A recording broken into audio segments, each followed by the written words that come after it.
Hi there, this is Aurelia from Aurelia's Light. Welcome to the channel. And welcome to this new podcast, the series called Manifesting the Miraculous.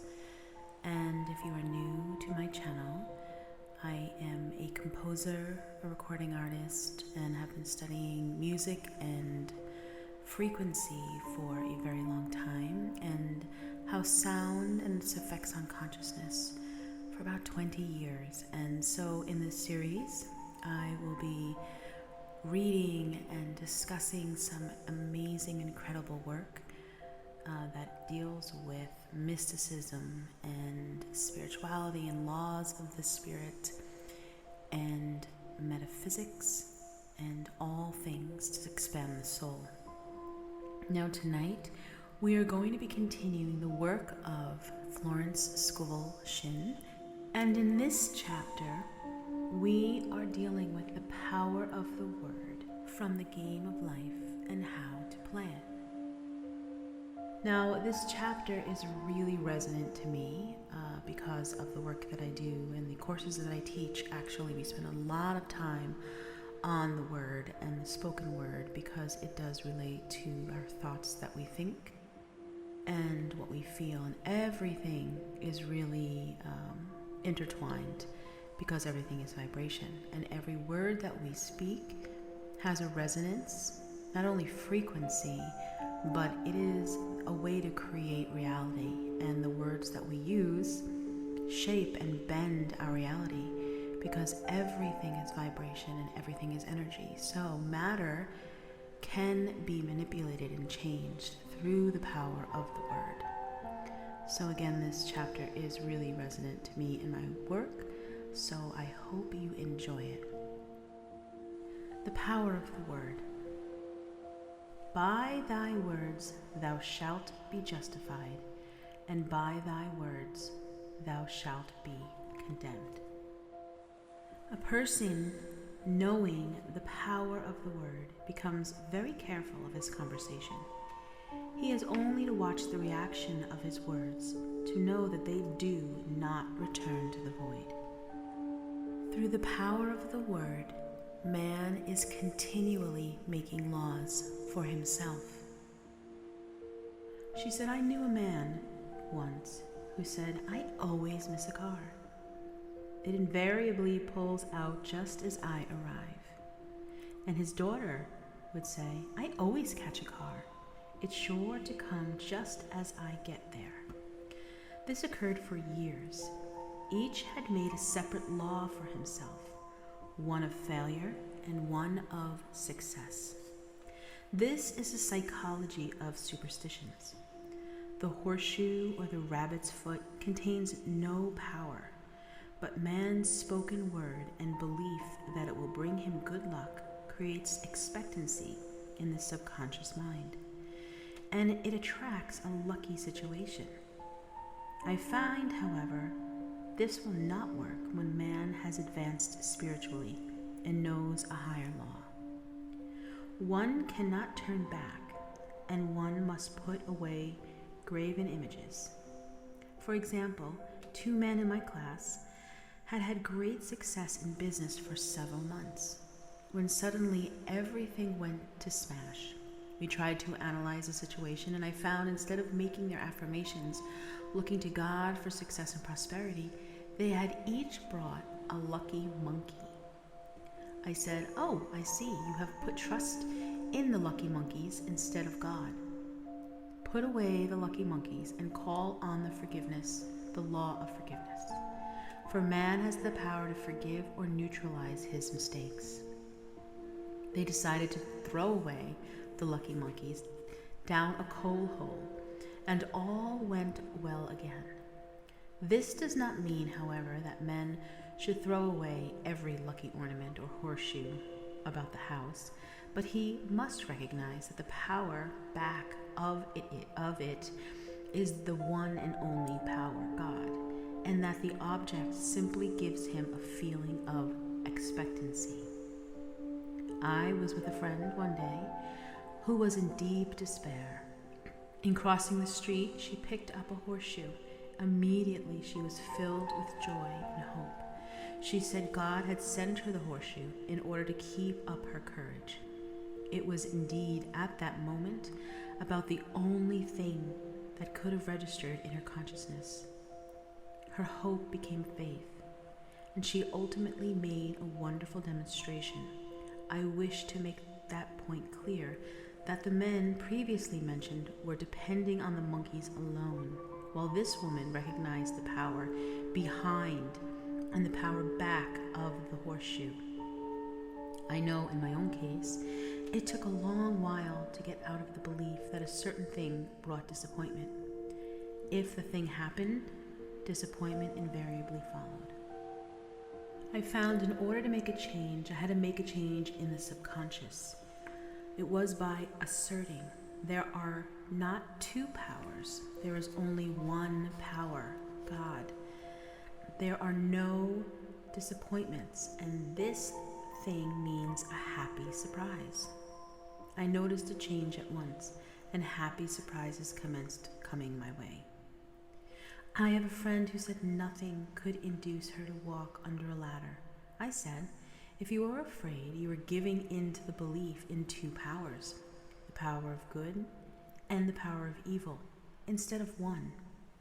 As God is absolute, there can be no opposing power, unless man makes the false of evil for himself. To show you believe in only one power, and that there is no power or reality in evil, walk under the next ladder that you see. Soon after, she went to her bank. She wished to open her box in the safety deposit vault, and there stood a ladder on her pathway. It was impossible to reach the box without passing under this ladder. She quailed with fear and turned back. She could not face the lion on her pathway.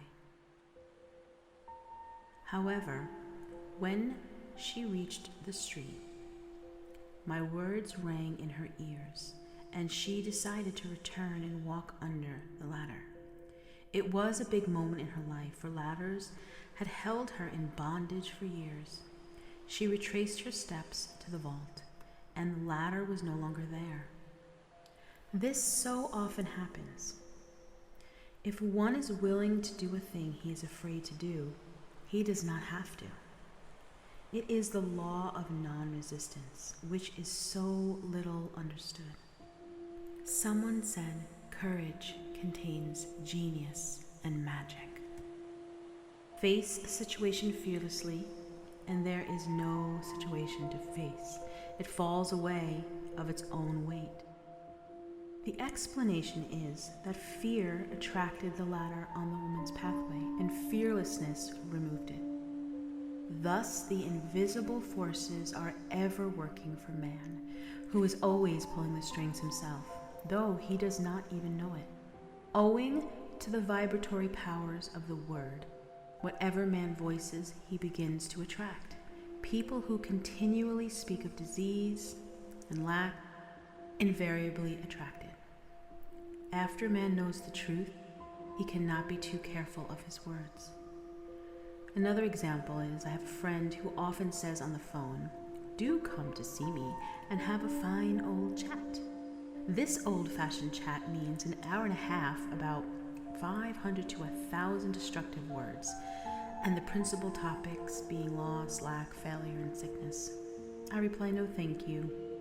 I have had enough of old-fashioned chats in my life. They are way too expensive. But I will be glad to have a new-fashioned chat and talk about what we want, not what we don't want. There is an old saying that man only dare use his words for three purposes: to heal, to bless, or to prosper.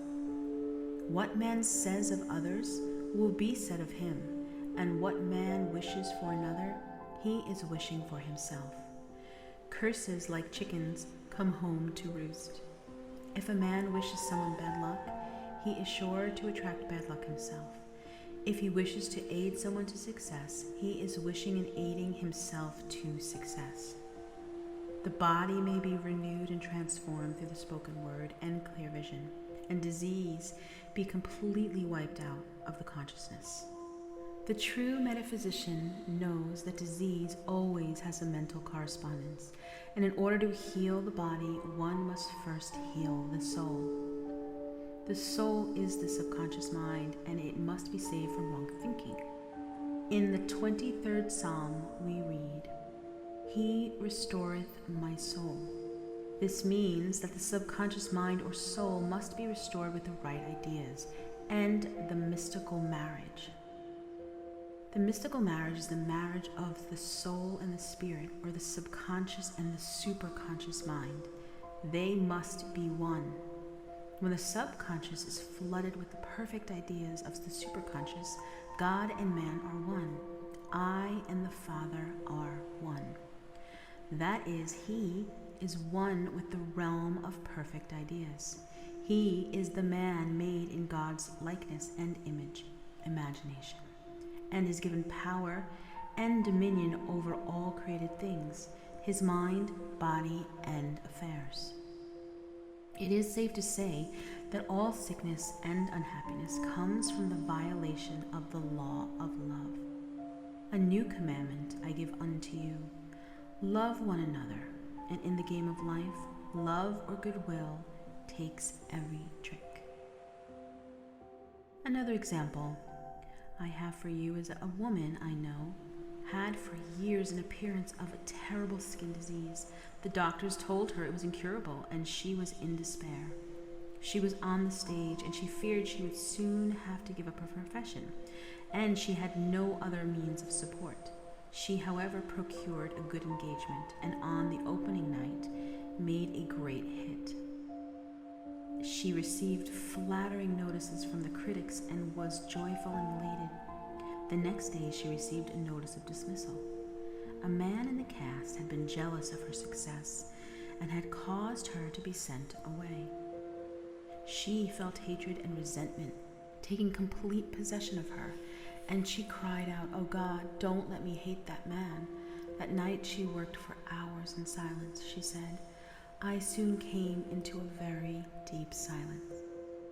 I seemed to be at peace with myself, with the man, and with the whole world." I continued this for 2 following nights, and on the 3rd day I found I was healed completely of the skin disease. In asking for love or goodwill, she had followed and fulfilled the law. For love is the fulfilling of the law, and the disease, which came from subconscious resentment, was wiped out. Continual criticism produces rheumatoid arthritis, as critical, inharmonious thoughts cause unnatural deposits in the blood, which settle in the joints. False growths are caused by jealousy, hatred, and unforgiveness, and fear, etc. Every disease is caused by the mind, not at ease. I said once in my class, there is no use asking anybody, "What's the matter with you?" We might just as well say, "Who is the matter with you?" Unforgiveness is the most prolific cause of disease.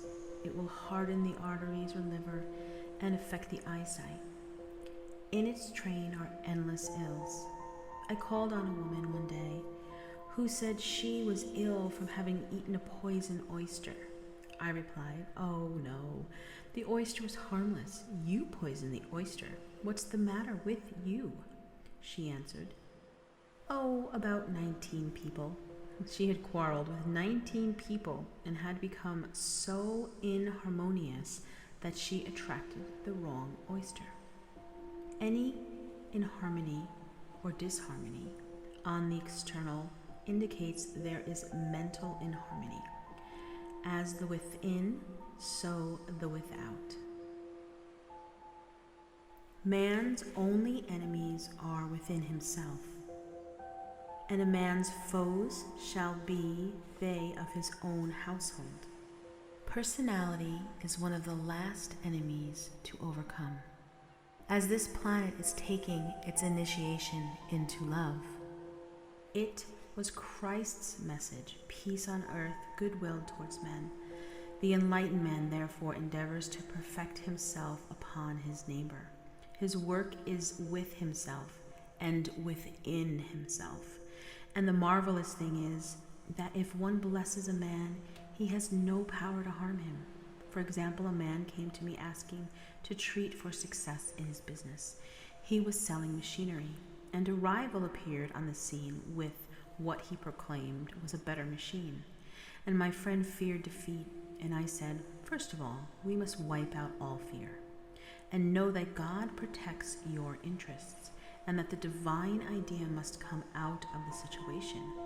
That is, the right machine will be sold by the right man to the right man. And I added, don't hold one critical thought towards that man. Bless him all day, and be willing not to sell your machine if it isn't the divine idea. So he went to the meeting, fearless and non-resistant, and blessing the other man. He said the outcome was remarkable.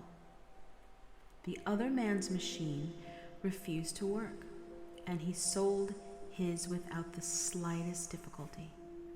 But I say unto you, love your enemies and bless them that curse you. Do good to them that hate you, and pray for them which spitefully use you and persecute you. Good will produce a great aura of protection about the one who sends it, and no weapon that is formed against him shall prosper. In other words, love and goodwill destroy the enemies within oneself. Therefore, one has no enemies on the external. There is peace on earth for him who sends goodwill to men. The following are some very powerful affirmations to affirm what we have been discussing about abundance and prosperity. Please take a nice deep breath and integrate and receive these beautiful words and affirmations. I now draw from the abundance of the spheres my immediate and endless supply.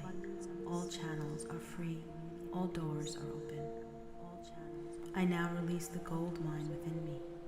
I am linked with an endless golden stream of prosperity, which comes to me under the grace in perfect ways. Goodness and mercy shall follow me all the days of my life, and I shall dwell in the house of abundance forever. My God is a God of plenty, and I now receive all that I desire or require, and more. All that is mine by divine right is now released and reaches me in great avalanches of abundance, under grace, in miraculous ways. My supply is endless, inexhaustible, and immediate, and comes to me under grace in graceful and perfect ways. Now for a few moments of silence and meditation. Blessings and love, and I will see you on the next episode.